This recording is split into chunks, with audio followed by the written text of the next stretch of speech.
Ladies and gentlemen, huge news right here, live on this show, which was that flight that was due to take off to Rwanda is not going anywhere. A last-minute intervention, apparently, from the European courts. Benjamin, your views, what does this mean for the Rwanda plan going forward? Well, when the plan was announced, they actually said straight away it will never happen, that flight will never take off. And the reason it will never take off, and I said this at the time, is because of the ECHR and because of the Human Rights Act. While we have those two legislative barriers to enforcing our borders, nothing can be done. And when the government come out with any plans, whatever they are, it's a distraction tactic. It's about solidifying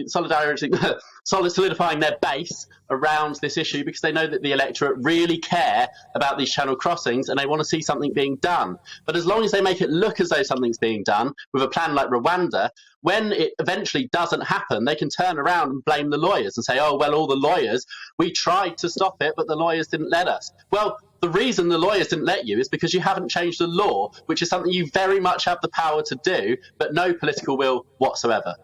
Are you absolutely terrified about what stuff like this might mean for the future of this country? The numbers of people coming over on the channel alone that we are not allowed, apparently, to deport pretty much. And certainly when we are allowed to deport them, it doesn't look like we're deporting them anyway. Do you think that we'll wake up in 20 years' time and we just won't recognise this country?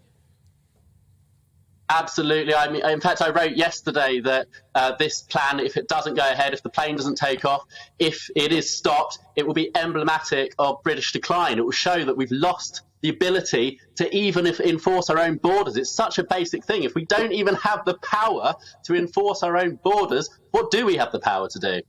No, indeed. And I suspect, Benjamin, that we're going to see a lot more mostly young men hot-footing it across the channel, having parted with a couple of extra £1,000 worth of their cash to human traffickers, who can now, far from being deterred by the Rwanda plan, can actually, ironically, charge a premium. Well, they said that the Rwanda plan is a deterrent. The Rwanda plan failing is the opposite of a deterrent. It's an advertisement. The human traffickers will be going down the beach of the Calais tonight saying, look, the Rwanda plan's not happening. Get in the boats. You'll be in by morning and you'll never be sent back or anywhere else. No, indeed. What do you think Boris Johnson must be feeling right now? Because I tell you what, this could be a blow for him, couldn't it, really? A big blow. Well, I hope he isn't feeling surprised because no one else is surprised. Anyone who knows what's going on knows that this was never going to happen. The lawyers would step in and the law would prevent it from taking place. So presumably he knew that as well.